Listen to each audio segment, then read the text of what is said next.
Bueno, muy buenos días para todos. Bienvenidos a este espacio que hemos preparado para ustedes.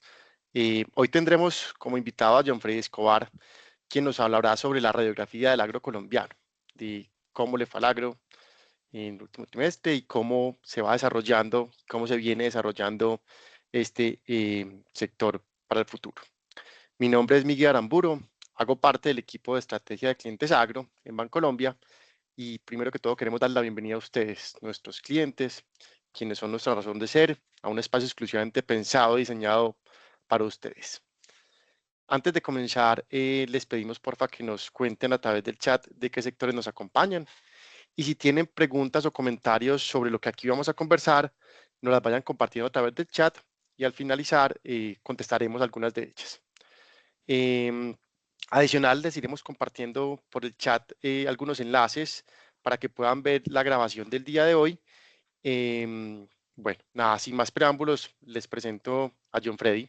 Él es ingeniero forestal con posgrado en finanzas y actualmente se desempeña como gerente para el sector de la agroindustria en la Dirección de Investigaciones Económicas, Sectoriales y de Mercado de Bancolombia.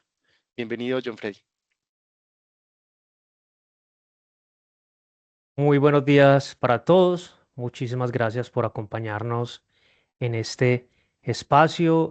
Un saludo para todas las personas pues, que se conectan a conversar con nosotros hoy sobre la radiografía del agro que publicamos recientemente y bueno, esperamos que ese sea un espacio muy de su agrado. Voy a proyectar aquí la presentación. Entonces, me confirmas, por favor, Miguel, se debe estar viendo ya en este momento. Listo, sí, John Freddy, ya la estamos viendo. Muy bien. Bueno, entonces, de nuevo, mil gracias a todos los que nos acompañan. Vamos a tener hoy un espacio de 45 minutos de conversación sobre los diferentes tópicos del agro. Cuando uno dice sector agropecuario colombiano y agroindustrial, porque tenemos que hablar de los dos mundos, es demasiado para empaquetar o enclaustrar solo en un espacio de 45 minutos, pero vamos a irnos a los insights y a los temas más relevantes que tocamos en ese reporte. Usualmente este slide va a lo último, pero lo pongo al inicio, lo ubico al inicio, porque como sobre muchos sectores vamos a tocar de manera muy superficial lo que viene sucediendo, recordarles que en el sitio de Capital Inteligente Bancolombia hay un micrositio en donde están colgadas las publicaciones que genera esta gerencia de investigaciones del sector agropecuario que componen las personas que ustedes ven en la imagen a la izquierda, pero la imagen a la derecha, que es un QR, pues les permite acceder al sitio y ahí encuentran siempre de manera actualizada todos los reportes. Además, desde la primera versión de este espacio, que sucedió hace 3 meses más o menos, nosotros venimos colgando en ese sitio también la grabación de estas presentaciones de la radiografía del agro. Si ustedes entraran hoy, verían que está la de hace 3 meses y pronto estaremos quitando esa para colgar la grabación del día de hoy. Y vamos a tocar 5 tópicos. Vamos a hablar primero de los temas más de los economistas, que es el PIB, el crecimiento, y nos vamos a ir adentrando después a temas más agropecuarios, más del mercado, con los agroinsumos, el mundo de la exportación, los principales, no todos, pero los principales sectores agroindustriales que nosotros cubrimos y el negocio pecuario, para ir cerrando y entonces entrar en un espacio donde podamos de pronto mirar algunas inquietudes de lo que aquí hemos hablado y poder conversarlas con ustedes si existen inquietudes. Y empecemos entonces con estas cifras duras de lo que es el Producto Interno Bruto. Y esta gráfica lo que hace es seleccionar unos sectores de la economía colombiana para mostrar en la barra negra cuál fue el dato de crecimiento real del PIB que publicó el DANE para el tercer trimestre de este año y en las barras grises lo que va acumulado del año. Es decir, si sumamos primero, segundo y tercer trimestre, nos da el dato acumulado y nos va dando más o menos una imagen, una foto de cómo podría ir cerrando el año, sin despreciar lo que sucede en el último trimestre que tiene por efectos estacionales algunos sectores en donde se desempeñan mejor. Verbo y gracia, el sector porcícola, por ejemplo, por el consumo de carne de cerdo a fin de año. Pero nos va dando una buena imagen de lo que va sucediendo. Y lo primero es decir, si ustedes miran el crecimiento del tercer trimestre del sector agropecuario, 2,4%, Y me voy a ir de una vez al final al total del PIB, es decir, la suma de la economía, que creció un 3,6%. La primera conclusión que uno encuentra es que nos acostumbramos en el 2024 y tal vez pudo haber pasado en parte del 2023 que el sector agro crecía por encima de la economía nacional. Este trimestre, este último trimestre, este tercer trimestre del 2025 fue diferente, pero en el agregado, en lo que va acumulado el año, sigue el sector agropecuario por encima de lo que se desempeña en la economía. Y resaltamos junto con el sector agropecuario dos sectores, manufactura y comercio. No es del único que hablaremos de pronto, pero es importante hablar de ellos. Y uno dice, bueno, ¿y por qué hablar de manufactura? Siempre se dice que al negocio agropecuario hay que darle valor agregado. Y muchas veces el valor agregado está en la transformación. Esa transformación va medida a través de las cuentas del DANE a la manufactura. La manufactura es un grupo enorme de subsectores de actividades. Ahí hay muchas cosas, pero dentro de ellas está el aporte del agro. Cuando yo monto la empacadora de aguacate, cuando yo monto la despulpadora, cuando yo monto la trilladora incluso de café, cuando yo a una operación avícola la expando al sacrificio, todo ese valor agregado que está en esa transformación, que es una actividad industrial, va contabilizada acá. Hablaremos de qué en la manufactura hoy, un poco de la manufactura de alimentos procesados, que es una industria que jalona y demanda productos agropecuarios colombianos y por lo tanto es muy importante también ver qué está sucediendo con la manufactura colombiana. Y esa manufactura el año pasado tuvo un decrecimiento del 2%. Este año, en el acumulado más o menos, en una suma y resta así muy directa, sale a ras, pero realmente ni la manufactura, ni la minería, ni la construcción, como pueden ver acá, que además mantienen cifras negativas, vienen creciendo bien en el país. ¿Qué viene jalonando la economía? La viene jalonando el consumo. Y por eso ustedes ven sectores como el de entretenimiento, que crece acumulado este año el 9,4%. Eso es más del doble de lo que crece el sector agropecuario, y ni hagan el cálculo con el total de la economía. Y el comercio que crece acumulado un 5,1%, pero además se acelera porque miren que el último trimestre fue superior, 5,6%. Entonces esa demanda de los hogares, ese comercio, esa hotelería, ese turismo, esa cantidad de conciertos, de eventos, ese gasto es el que está jalonando la economía. Desafortunadamente, y ya sé si es un tema más macroeconómico que no entramos a analizar, no se compadece con la actividad productiva, pero está jalonando el consumo, el sector, digamos, la economía en su conjunto, y de eso también se beneficia el sector agropecuario, como veremos más adelante cuando miremos la manufactura de alimentos procesados. Ya si le hacemos zoom y abrimos la cuenta del PIB del agro, que esta gráfica tiene el mismo esquema, tercer trimestre acumulado, de aquí está el total del sector agropecuario, ¿cierto? Y lo miramos en las ramas que lo clasifica el DANE. Pues lo primero para uno leer este cuadro es que hay que tener presente que cuando uno mira cuánto representa del PIB real del sector agro, este rubro que se llama cultivo sin café, medido para el año 2024, fue el 59%. Y si uno mira café, fue el 9%. Eso da 68. Si ustedes me permiten redondear, 70. Quiere decir que en la parte de cultivos está el 70% de la generación de valor agregado del sector agropecuario en el país. Pero también pone un reto muy grande en la lectura y análisis del sector. Y es que una rama como cultivos sin café, que es muchas cosas, que representa el 59%, ojalá tuviéramos algún día la posibilidad de ver cuentas mucho más desagregadas por cultivos permanentes, transitorios, frutas, otros tipos de productos. Es decir, es difícil hacer una lectura de estos sectores en el tema del PIB por la gran agrupación que existe. Sin embargo, vamos a entrar a hablar de muchos de los cultivos importantes en la generación de valor en el sector agropecuario colombiano. Del café, hablaremos de la ganadería y digamos, del sector pecuario en general, y tal vez no entraremos en tanto detalle en estas otras cuentas que son sectores muy importantes, pero que cuando miramos la distribución pues, de los números no nos llevan a explicar el total de este sector agropecuario. Les prometía que íbamos a hablar de manufactura de alimentos procesados, porque como iniciábamos la conversación ahora, claro, las exportaciones son un rubro y un papel muy relevante del agro, y tenemos miles de millones de personas afuera en el mercado para conquistar y hogares para llegar con nuestros productos frescos, café, cacao, carnes, etcétera.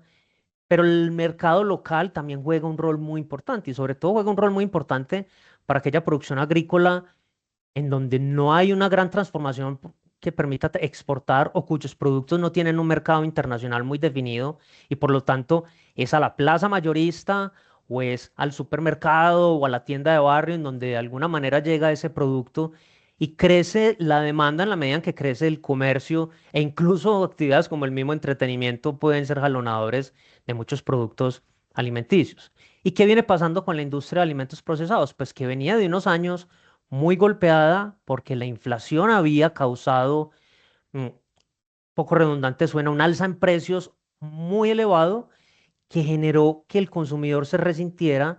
Y entonces esa industria de alimentos procesados se había enfrentado con grandes retos. Solo hablar de la industria de cárnicos, por ejemplo, que viene, no es la única, con el reto del impuesto a la comida saludable, con temas de costo laboral, por los cambios en normatividad laboral, reducción de jornada, el costo de la energía, recuerden, se elevó muchísimo durante los periodos de sequía y de fenómeno del Niño, temas que por lo menos ese de la energía ha ido retrocediendo y se ha ido normalizando ese costo.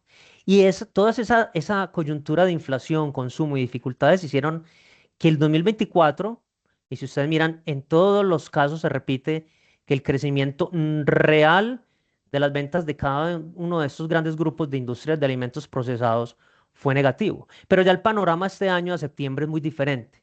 No nos da para hablar de todos, hablaremos un poco de este, hablaremos también de productos lácteos, hablemos de productos lácteos, un sector muy relevante. ¿Y por qué ellos? Porque jalonan directamente materias primas del sector agropecuario, no son los únicos, claro. En la industria de aceites, que incluso estas cuentas miden desde la extractora hasta la refinación, ahí está tanto aceites brutos y refinados importados, pero también está el aporte del aceite crudo de palma colombiano. Si nos vamos a molinería y derivados, aquí está pues los cereales, el arroz, el maíz colombiano que entra a un proceso de molienda. Si nos vamos a chocolate y confitería, de ahí coberturas de cacao a partir de cacao colombiano.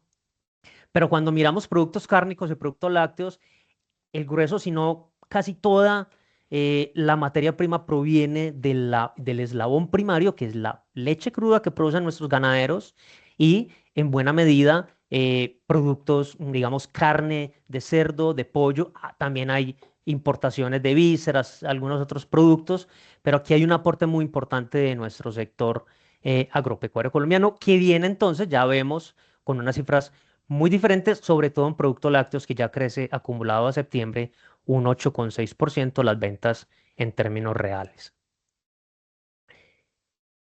Y después de habernos saltado hasta muy adelante en la cadena de valor al proceso de transformación de alimentos procesados, queríamos mostrar esta gráfica para abrir un poco un debate, así sea mental, porque de pronto no nos dará el tiempo para nosotros tenerlo acá, y es el potencial de crecimiento del sector agropecuario colombiano hacia adelante.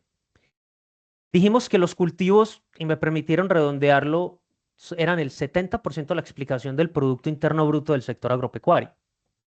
El otro, se me olvidó decir que el negocio pecuario significa el 25%. Ahí hay una rama muy importante, pero volvamos al punto. 70% del Producto Interno Bruto lo explican los cultivos, cuando sumamos café y otros cultivos diferentes al café. Pero uno va y mira las cifras de las áreas sembradas en Colombia de la UPRA, de las que proveen a través de las evaluaciones agropecuarias, que miden, ya tenemos afortunadamente un registro del 2019 al 2024, y que miden, como ustedes ven en esta gráfica, el total por cultivos permanentes y transitorios, y que entre el 2019 y el 24 hemos pasado solo de 5,26 millones de hectáreas a 5,52, un 5% acumulado de áreas sembradas entre el 2019 y 2024. Entonces, es un sector que viene muy fuerte en crecimiento durante los últimos, digamos, 2 años, 2 años y medio, dependiendo de donde uno se pare y cómo lo mire, y las áreas sembradas no crecen. Esto nos plantea un reto de crecimiento hacia largo plazo, porque claro, no es el único driver de crecimiento, no es el área, también está la productividad. Y la investigación ahí juega un rol fundamental, los gremios, los fondos que proveen a través de la parafiscalidad de sus recursos para promover la investigación. Pero está también en la amenaza del cambio climático, las variaciones no solo en pluviosidad, en temperaturas, sino temperatura por la mañana, nocturna, y esas variaciones hacen que la productividad entonces pueda ir entrando año tras año en una mayor volatilidad. Entonces, garantizar el crecimiento del sector agropecuario, que en un buen porcentaje se explica de lo agrícola, pues requiere que este país avance en áreas y eso no lo estamos viendo. Eso para decir que seguimos celebrando el crecimiento del sector agropecuario, pero que aquí está un gran reto si nos seguimos viendo hacia largo plazo como una potencia, no solo para nuestro país, sino para ser la despensa agroalimentaria del mundo. Habiendo dicho eso y contrastado una visión positiva y una visión negativa para que cada uno tenga su propio debate interno sobre cuáles son los grandes retos, entonces vamos a hablar de qué viene sucediendo en cuatro grandes grupos de sectores que nosotros analizamos. Los agroinsumos, los agroexportadores, o digamos los agroinsumos como uno de los eslabones iniciales de de las cadenas agropecuarias agroindustriales, como los agroexportadores, los agroindustriales y los negocios pecuarios. Hablemos entonces inicialmente de insumos. Vamos a hablar de dos grandes grupos, no son los únicos. Vamos a hablar muy resumidamente, porque como verán el tiempo apremia, vamos a hablar del mundo de los fertilizantes y vamos a hablar del mundo de las materias primas para alimento balanceado, como los dos inputs más relevantes para cultivos y para el mundo pecuario, que está representado en esa rama que leían que se llama ganadería dentro de las cuentas, como lo presenta el DANE en nuestro país. ¿Qué viene sucediendo en fertilizantes? Sin entrar en mucho detalle, tuvimos más discusión sobre esto en la versión anterior de nuestra presentación de la radiografía, que de nuevo la encuentran en el sitio de Capital Inteligente, la grabación y el documento también. Pues nosotros tuvimos un ajuste en precios internacionales de fertilizantes muy importante en el 2023 y 2024, después de un panorama que sobra recordarlo muy turbulento que llevó a los precios crecer de manera exorbitante. Tuvimos una, llamémosla, estabilidad en precios muy importante hasta casi que inicios del 2025 y del 2025 para acá, pues si uno compara el precio internacional que reporta el Banco Mundial entre enero del 2025 y el último dato que es octubre, pues aquí ven ustedes los crecimientos año corrido en precio internacional en dólares de cada uno de esas tres grandes fuentes de fertilizantes primarios, urea para nitrógeno, que es la principal forma como se transa a nivel global, DAP para fosfatados, cloruro de potasio para la K, y ahí tenemos nuestra esencia de la fórmula NPK. Hablábamos de las restricciones a exportaciones. Afortunadamente China ha relajado un poco el tema ante la menor demanda de fertilizantes y afortunadamente llamémoslo, la tregua temporal en el tema del Medio Oriente permitió que algunas de las plantas de urea que se habían apagado durante ese conflicto Israel-Palestina que iba involucrando a otros países, Irán y demás, pues en países como Marruecos, como Egipto, que está ahí y cerca del Canal del Suez, pues esos países habían ah, reducido la velocidad o incluso apagado algunas plantas de producción de fertilizantes por muchas razones. Eso vuelve y toma vuelo en ese momento y eso sumado a otras situaciones como un bajo precio del petróleo ha llevado a que la URA afortunadamente después de esta subida que había tenido haya corregido y si uno lo hubiera medido acá hasta septiembre iba creciendo casi el 20% año corrido y ahora solamente crece un 4%, que sigue todavía muy elevado. Las fuentes de potasio, principal explicación de nuevo, restricciones de China, algo de uso de esas materias primas en baterías para vehículos eléctricos y otra cantidad de situaciones que han hecho que esta materia prima pues esté con este nivel de crecimiento. La buena noticia para Colombia, que se ve reflejados en la foto a la derecha, es que no hemos tenido un encarecimiento para nuestras importaciones a ese nivel. Esta gráfica muestra en las barritas las miles de toneladas importadas cada mes. Hubo una concentración importante por acá a mediados del año y el precio implícito que resulta de dividir los dólares y las toneladas reportadas de esas importaciones. Y miren que básicamente solo en septiembre vino ese precio implícito de importación a tener un aumento. Es decir, ha estado con muy poco crecimiento el precio en dólares importado de esas materias primas. Y si ustedes a esos dólares lo multiplican por lo que todos han visto que ha pasado con la tasa de cambio, que ha ido a la baja, pues hagan sus propias cuentas y eso es una buena situación para que no tengamos un encarecimiento para el año entrante. Además, que hay un borrador de decreto o decreto ya firmado, posiblemente ya está firmado, para que se sostenga un tiempo más la exención de los aranceles a la importación de insumos agrícolas para el año entrante 2026. ¿Y qué dice Fitch Ratings, que es una de las entidades que más analiza y trata de hacer estimaciones? Un gran esfuerzo, porque difícil es, para decir qué va a pasar con los precios internacionales de fertilizantes. Pues ellos en esencia lo que están diciendo es que 2024 comparado con la nueva proyección, aquí está la de junio, aquí está la nueva de septiembre, pues efectivamente cerramos con un aumento muy elevado, ya no hay que decir que hay mucho que adivinar acá, ya cerró el año con un incremento en los precios de fertilizantes. Lo interesante es ver que según ellos, de 2025 al 2026 vamos a ver un retroceso que lo extienden incluso hacia el 2027. Y hay una fuerza adicional que está poniendo bajo presión a la baja, los precios internacionales de fertilizantes, y es que los grandes productores de granos y cereales, de soya, maíz, trigo, cebada, sorgo, pues como los precios de los cereales no están muy bien a nivel internacional, mucho menos los de la soya, pues la relación entre cuánto me cuesta una tonelada de fertilizante, cuánto de más en productividad me da y qué rentabilidad me da esa productividad adicional o ingreso adicional comparado con lo que invertí en fertilizante, pues ya no es tan atractivo. Entonces eso ha frenado un poco las expectativas de demanda de fertilizantes a nivel global. Hablemos ahora del mundo de los granos, en donde fue muy visible para todos la guerra arancelaria o así, sigue siendo visible la guerra arancelaria entre Estados Unidos y China y cómo eso se ha traducido principalmente para precios internacionales de la soya, que lo ven en la línea negra, en una caída muy importante. Y detrás de eso, la misma torta de soya. Maíz no tanto, lo explicamos en nuestra radiografía del agro, porque no tanto, pero enfoquémonos en estas dos materias primas, soya y la torta de soya. Usualmente en el país se importa más torta de soya para alimentación de balanceado que la soya en grano. Pero aquí tenemos una caída importante en precios y esa caída importante en precios, ya cuando la miramos de nuevo en importaciones en Colombia, y los invito a mirar principalmente estas dos líneas, el acumulado a septiembre del 24 y el del 25, que lo comparamos en esta variación, pues miren que hemos tenido un año importante de aumentos en importación de toneladas de materias primas para alimento balanceado.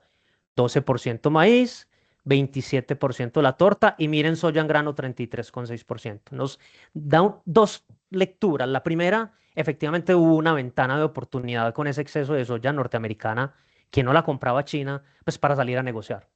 Y los financieros en esto harán sus cuentas, si traer una tonelada de más, si tengo capacidad de almacenamiento en silo, cuánto me cuesta el crédito, porque eso es capital de trabajo amarrado en el tiempo, tengo que financiarlo, harán sus cuentas y seguramente dijeron, me da, aprovechemos el momento y traigámoslo.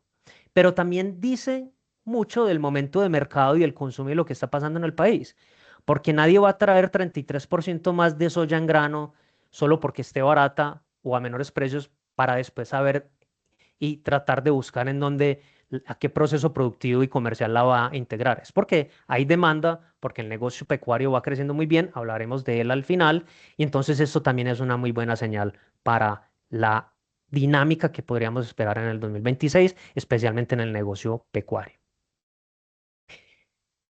Vamos a hablar de agroexportadores.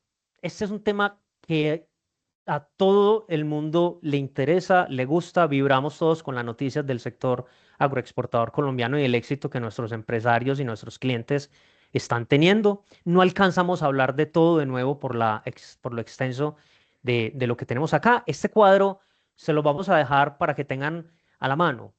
Los principales rubros de exportación agropecuaria y agroindustrial, porque cuando hablamos de café y cacao en grano ya hay un proceso industrial y productos frescos, ¿cierto? No es lo único, pero que hay un cuadro importante. Claro, de nuevo, porque nos hacen el comentario, también exportamos aceite de palma, también exportamos azúcar, carne en canal, animales vivos de la especie bovina, exportamos confitería, exportamos tilapia y tilapia fresca, exportamos muchas más cosas, pero claro, aquí traemos un cuadro de algunos rubros que ranquean en las listas de exportación y sobre los cuales es interesante mostrar qué va pasando con las exportaciones en dólares, que es esta primera sección, en toneladas y el precio implícito, que es la relación entre estos dos.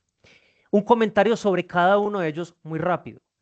Café verde, los precios internacionales volando. Ni siquiera la eliminación del arancel al café brasilero, que hoy ya tiene 0% de arancel en Estados Unidos, logró mantener o generar una tendencia bajista sostenida. Después, cualquier o unas noticias que salieron sobre lluvias en Brasil fue suficiente para volver a poner al mercado nervioso y los precios volvieron a pasar los $4 la libra en Nueva York. Entonces, seguimos en algo que, comillas, podría ser una bonanza, cierro comillas, porque pues, el término bonanza a veces es muy subjetivo, pero dejémoslo en que estamos en un muy buen momento para el negocio cafetero. Flores es un sector que ustedes no ven el mismo nivel de crecimiento, pero es porque Flores es un sector que se consolidó durísimo después de la pandemia, creció muchísimo mientras otros sectores no crecían y hoy tenemos un sector muy competitivo del que hablaremos enseguida más adelante. Banano es un negocio que después de que 2023 fue regular, 2024 fue bueno, este año consolidó unas muy buenas cifras.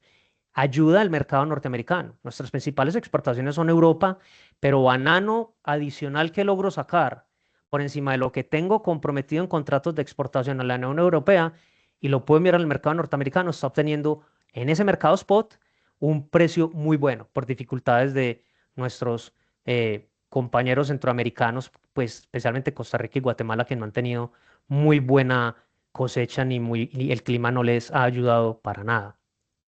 Aguacatejas es un negocio que sigue creciendo muchísimo. También hablaremos de aguacate porque sabemos que este tema es supremamente de moda. Solamente hacer referencia a este decrecimiento en precio implícito de exportación. Los que siguen este mercado saben, y no es sino entrar a las noticias para ver que la cosecha peruana, que fue muy, muy fuerte este año, pues fue la que llevó a que decreciera el precio. Pero eso es comparado contra el 2024. Aquí no tenemos toda la foto completa de toda la historia. Si uno comparara este precio implícito de exportación versus el 2023, todavía estamos alrededor de un 5% más o menos por encima. Entonces, también aclarar eso, pero sí, definitivamente Perú, cada vez que sale con una cosecha muy fuerte, pues el mercado europeo se afecta. Buena noticia, Colombia cada vez está más con los pies en el mercado norteamericano y fue el mejor momento para depender menos del mercado europeo este año 2025. Plátano, no nos extendemos en él, solo mencionar que es un negocio que está creciendo, no solo porque el mercado esté bien en precio, digamos, tal vez acá haya corregido un poco, estuvo muy bueno a finales del año pasado, sino que las áreas van creciendo. Mirábamos al inicio que el país no crece mucho en hectáreas, está creciendo en frutales, mucho de exportación, está creciendo en plátano, está creciendo en cacao, está creciendo en aceite de palma, está creciendo la altillanora en maíz y soya, y plátano entonces dentro de ese conjunto está haciendo su aporte. Cacao, un sector de mucho crecimiento en dólares por temas de precios. Los precios, aunque han retrocedido, siguen el doble de lo que pudieron haber estado en los últimos 10 años. Y Lima Tahití sigue tratando y compitiendo en el mercado internacional, pero claramente los precios no le han venido ayudando.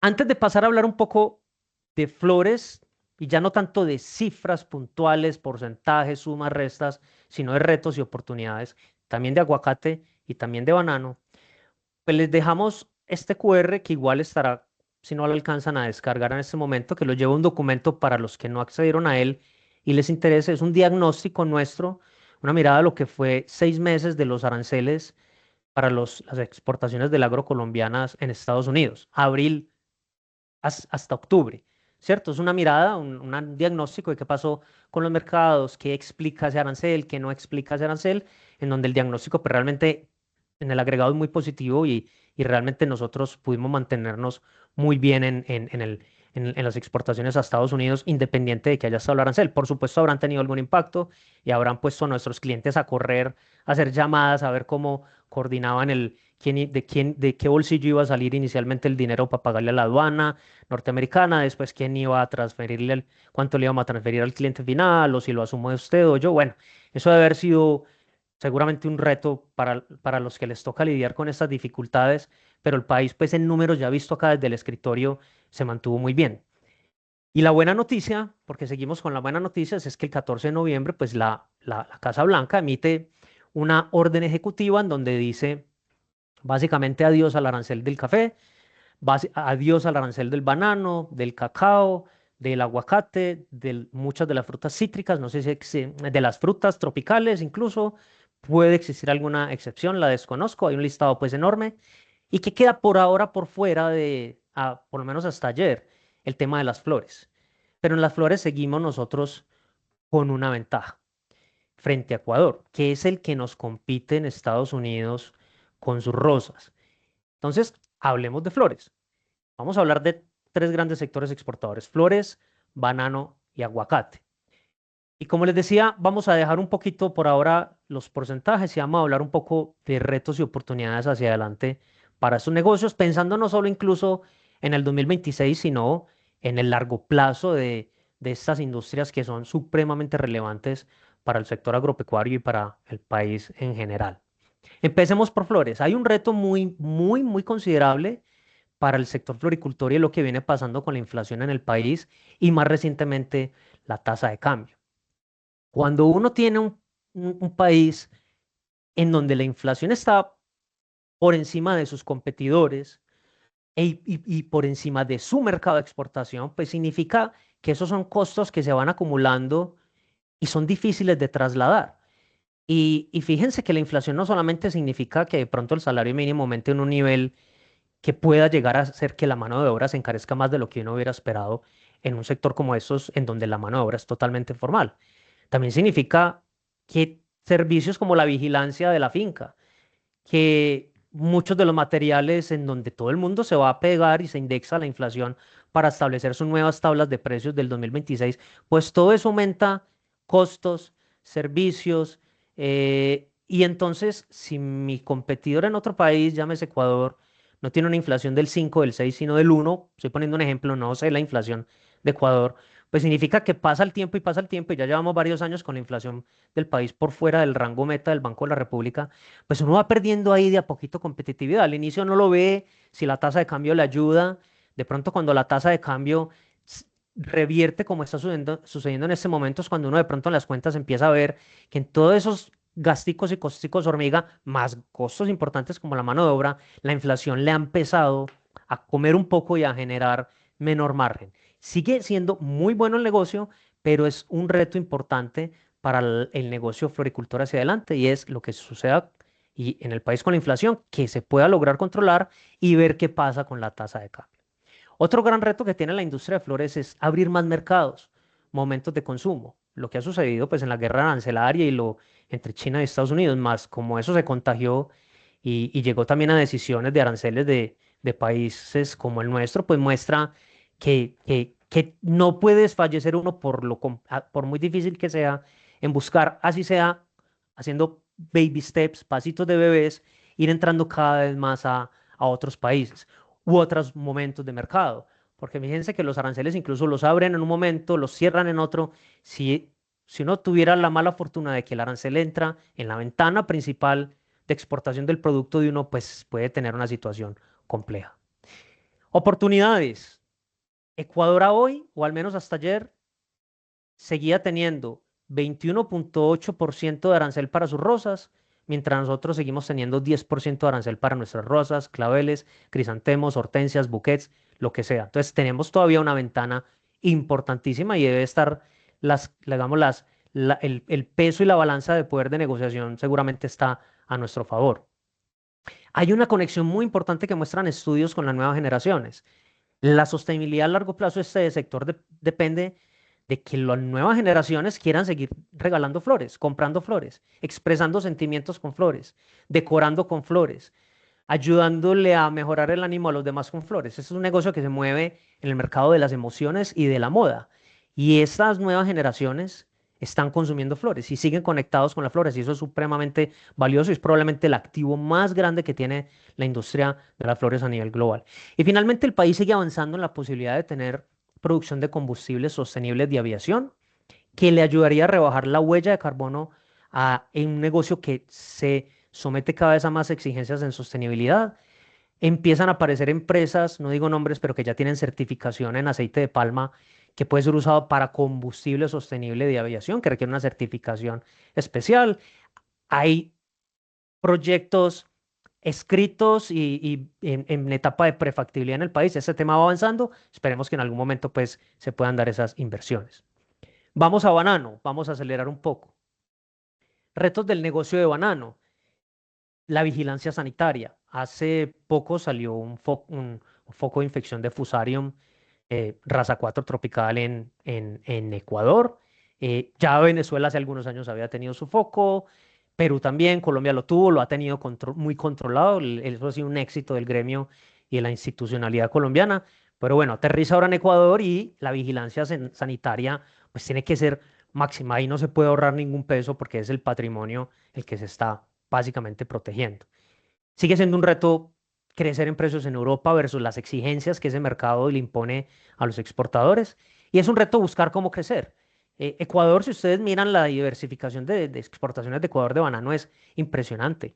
En Asia, en Medio Oriente, en África, en Estados Unidos y la Unión Europea como nosotros, pero ellos ponen su banano en muchos países. Sería muy importante nosotros ir buscando también una diversificación en destinos que incluso también empieza a verse diversificación del negocio bananero en otros cultivos porque está el reto de crecer, de cómo crecer en un mercado del banano global que es enorme, pero que ya es muy maduro y ya no muestra unas cifras de crecimiento como las que uno puede ver en negocios como el del aguacate, que está todavía en una curva de crecimiento. Oportunidades muchísimas. El negocio del plátano en buena parte está, digamos, gestionado por empresas de banano y tiene un potencial enorme. Mercados diferentes incluso aunque uno pensara que plátano y banano van al mismo mercado, son muy diferentes. El diferencial de precios en Estados Unidos a favor en ese momento por encima de Europa. Y la capacidad, lo que ha construido, se llama hablar de activos, la construcción de la sostenibilidad ambiental y social que hay en el banano colombiano, le permite a uno decir que es el que es capaz de responder a las exigencias de la Unión Europea.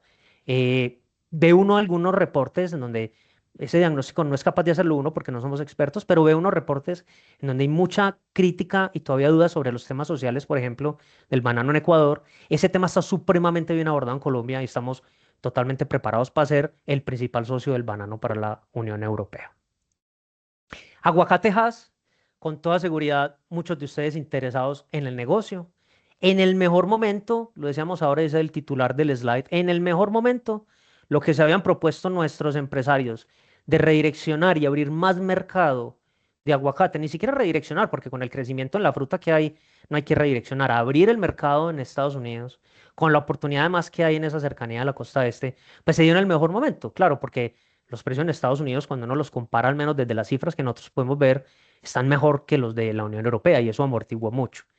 Siguen entrando más competidores. Como el negocio es bueno, muchos quieren entrar en ese baile. Marruecos está entrando duro. Brasil quiere, todavía no es, pero quisiera. Ecuador quiere, todavía no es, pero quisiera. Guatemala quisiera, todavía no es, pero quisiera. Muchos países dicen, vamos a meternos al negocio de aguacate y por eso ahí es importante ir construyendo una imagen de fruta de la calidad muy posicionada, una mayor estandarización, porque con calidad y sostenibilidad es que se va a defender uno a futuro de tantos que quieren participar del buen negocio que ha sido el negocio de aguacate. Reto la mano de obra, como todo el sector agropecuario, y pues estamos en una región en donde si se volviera a disparar, por ejemplo, siembras de café, debido al buen momento que estamos, pues va a haber más competencia por la mano de obra en una región que se traslapa en buena medida con el aguacate. Oportunidades muchas también. Hablábamos de la costa este, pero ¿qué tal hablar de Puerto Antioquia? Todavía oficialmente no anuncian la apertura, reduciría mucho el costo logístico, pero no solo para la fruta que sale desde nuestras plantaciones y empacadoras, sino para la entrada de insumos, para el riesgo de bloqueos en el país, tener otro corredor logístico desde puerto en donde yo pueda llevar el barco y si está cerrada la parte norte del país o el Pacífico porque está al sur y de pronto el sur está complejo, pues tener otro punto por donde mover mercancía de entrada y salida es supremamente estratégico. Y finalmente, pues hay una gran oportunidad del mercado de procesados. Más fruta, más porcentaje de fruta, más cosecha, más porcentaje, digamos, más volumen de fruta que se va a dejar en el mercado local para garantizar la calidad de lo que se exporta o porque no cumple con los requisitos. Y esa fruta, pues es importante o más que importante, es una oportunidad de irle dando mm, transformación. El tema del aceite de aguacate está muy de moda. Para los que sean expertos en eso sabrán más. No reemplazas precisamente en todos los nichos de mercado el aceite de oliva, pero hay algunos en donde los que sí saben de aceites vegetales dicen que tiene muy buenas propiedades para reemplazar, digamos, competir al mercado del aceite de oliva que ha estado en unos precios muy altos, que además tiene un punto de humo más elevado que el de oliva, entonces podría entrar en algunos temas de alimentos ya donde hay que someter el aceite a altas temperaturas, pues se comporta mejor. Y bueno, hay unas oportunidades que ustedes las ven también en las noticias todos los días. Vamos a hablar del negocio agroindustrial muy rápidamente y vamos a cerrar con lo que va pasando con el sector pecuario, que es uno de los drivers también de crecimiento del negocio agropecuario colombiano. 4 sectores que escogimos para hablar de los factores clave para el año entrante, sin entrar en demasiadas cifras, y cada uno de esos con una realidad de mercado diferente. No es un secreto las dificultades que ha vivido este año el sector arrocero, unos inventarios de arroz que se fueron acumulando, una cosecha por encima de lo que fue capaz el mercado nacional de consumir, incluso en un buen momento del consumo. Fíjense que estamos pasando por uno de los mejores momentos del consumo en el país, 2024 y acelerando en 2025, y no fue suficiente para absorber el arroz. Los precios han estado a la baja, se nos dio pues el paro arrocero, entró en libertad vigilada la venta de arroz paddy. Bueno, todo eso lo encuentran ya al detalle, como les decía, en nuestros reportes. Verán un reporte sobre el sector arrocero también. ¿Qué será factor clave para monitorear? Pues claro, cuando se conozcan cifras, pues cómo fueron las siembras de este segundo semestre, que probablemente ya van cerrando, pero principalmente cómo serán las cifras de siembras de arroz en el primer semestre, principalmente en zona secano, oriente, llanos orientales del país, porque es la siembra que después genera la mayor cosecha en el segundo semestre, y eso nos va a ir dando un poquito el panorama de cuál puede ser el comportamiento en precios para 2026. Sector caña de azúcar y azúcar. 2 años, 2023 y 2024, muy buenos, porque los precios internacionales del azúcar estuvieron en buenos niveles, porque volvió a recuperarse cosecha de azúcar, productividad de caña, porque en algunos casos la sacarosa mejoró, pero nos llega un 2025 con un reto, también lo verán en un reporte nuestro, y es los precios internacionales del azúcar. Diversos motivos, razones de mercado, hay 2000 para explicar por qué caen los precios internacionales. La realidad es que ese precio internacional pues se transfiere a toda la cadena, llega también al cañicultor, y entonces para el 2026 es muy importante pues monitorear qué pasa con la tasa de cambio, porque es otra variable que influye en los precios y que además impacta también en las exportaciones de azúcar, y qué suceda con la productividad, porque afortunadamente una mejora en productividad de la caña ha permitido sortear en alguna parte lo que ha sucedido con la caída en precios internacionales, que también tiene otro factor de ayuda, y es que nosotros contamos con un esquema que se llama el Sistema Andino de Franja de Precios, que es el arancel que cobija los productos agropecuarios y agroindustriales que se importan de países por fuera de la Comunidad Andina de Naciones. Es decir, estamos hablando de un esquema de ajuste compensación arancelaria creada en la Comunidad Andina hace muchísimos años, de la cual participamos Ecuador, Bolivia, Colombia y Perú. En algún momento Venezuela fue parte, pero ya se imaginarán en qué momento se excluyen ellos de este acuerdo. Y bueno, afortunadamente esa protección arancelaria ayuda, compensa lo que pasa con el precio internacional, pero va a ser retador el año entrante, sobre todo si la TRM no repunta y si no mantenemos la mejora en productividad en caña que estamos viendo recientemente.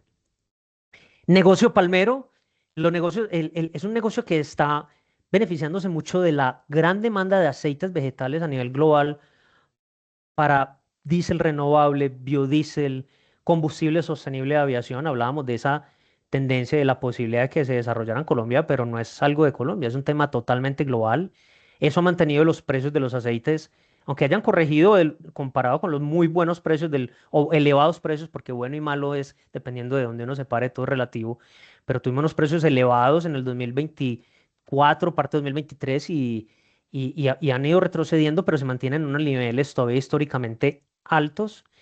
Y lo que fue el 2025 con una mm, reducción de la cosecha y producción de aceite de palma en el país, lo que fue el 2024 con una reducción por temas de efectos del fenómeno del niño que había terminado por allá a inicios del 2024, y suele extenderse un tiempo por la floración de la palma, pues esa situación quedó atrás y este año vamos alrededor del 11 o 12% acumulado en crecimiento en producción de aceite de palma en el país.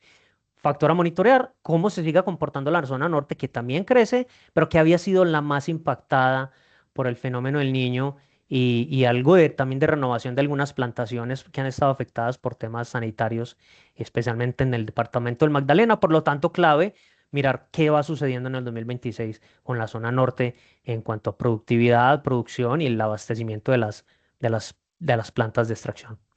Y finalmente, pues no mucho que decir, lo hemos dicho todo en el negocio cafetero, los precios están elevados, la cosecha se recupera, Colombia tuvo una ventana de oportunidad frente a Brasil por los temas de los aranceles, pero como todo hay un factor a monitorear y un factor clave que va a ser lo que se llama la prima del café colombiano, que no es ni nada más ni nada menos que lo que en términos financieros se llamaría el spread sobre el contrato C de la bolsa de Nueva York, si uno lo fuera a definir, y es lo que pagan los compradores de más contra una canasta promedio de cafés suaves, arábigos, pero que pagan de más por la calidad del café colombiano. Claro, para el caficultor y para todo el que venda va a ser positivo que le entre más dinero y que esa prima suba, pero no debería subir demasiado porque los torrefactores, los compradores pueden resentirse y empezar a tratar de mezclar más cafés de otros orígenes. Es ideal que el precio se mantenga elevado, pero que lo nuestro no sea exageradamente más costoso que el resto para que no se desincentive y se ensaye demasiado con el café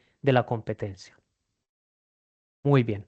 Quedan 10 minutos, entonces voy a ir cerrando muy rápidamente con el negocio pecuario para que abordemos algunas de las inquietudes que hayan posteado.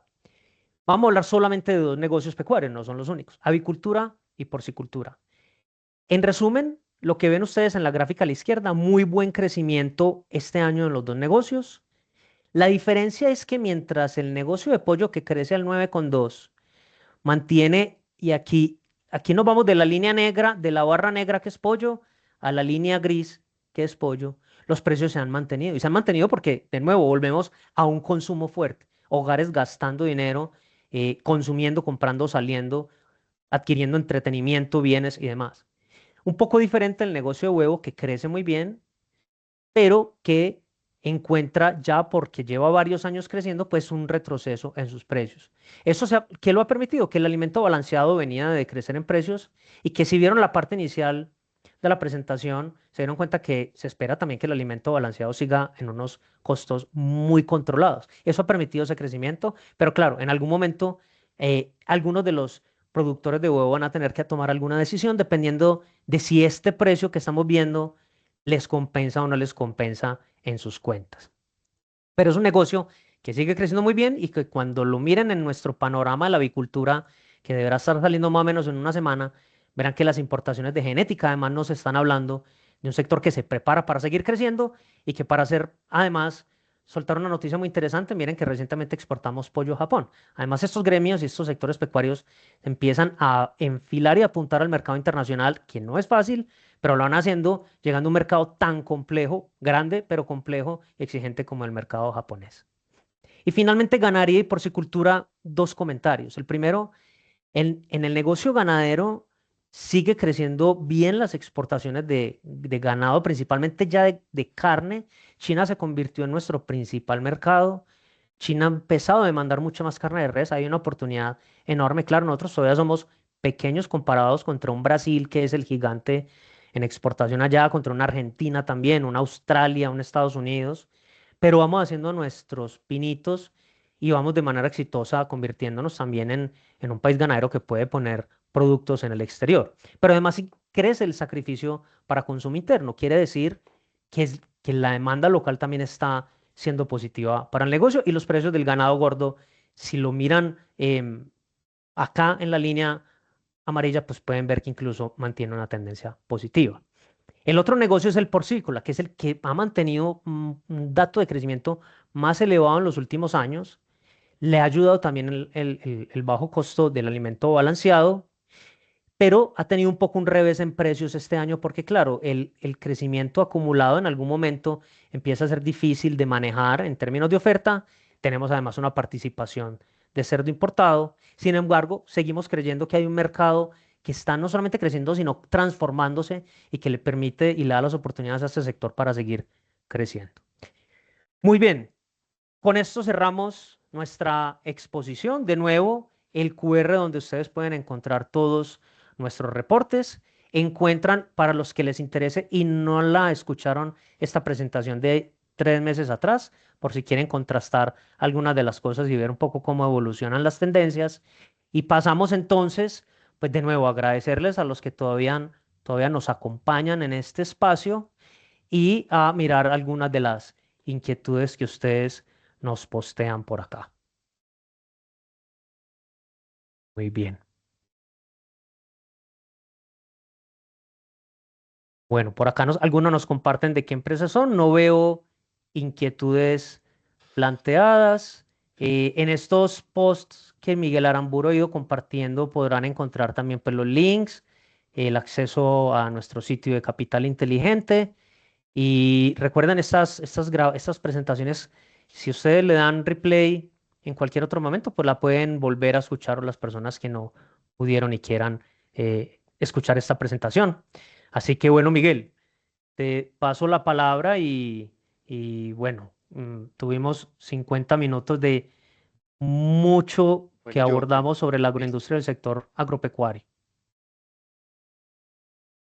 Perfecto, no, pues mil gracias, hombre, por todo este panorama y por todas estas perspectivas y realmente cómo va, se está moviendo el sector agropecuario, cuáles son esas apuestas importantes, cuáles son los principales países también que tenemos que tener mapeados en toda la industria agroindustrial. Y bueno, nada, pues mil gracias a todos por acompañarnos. Realmente este fue un espacio pensado especialmente para todos ustedes. Los invitamos a que se inscriban pues, en los reportes y en los informes del área de investigaciones económicas. Y también pues, dejamos en el chat el link para que puedan acceder próximamente a todo el resumen de esta charla y que pues, esperamos que les sirva a ustedes para tomar unas decisiones estratégicas en sus negocios. También la pueden compartir con sus familiares y amigos. Bueno, nada, seguiremos haciendo estas charlas de manera periódica. Lo estaremos invitando a través de nuestras redes, a través de vía correo electrónico. Y mil gracias por su tiempo y nos vemos en una próxima oportunidad. Muchas gracias. Feliz día para todos. Feliz fin de semana.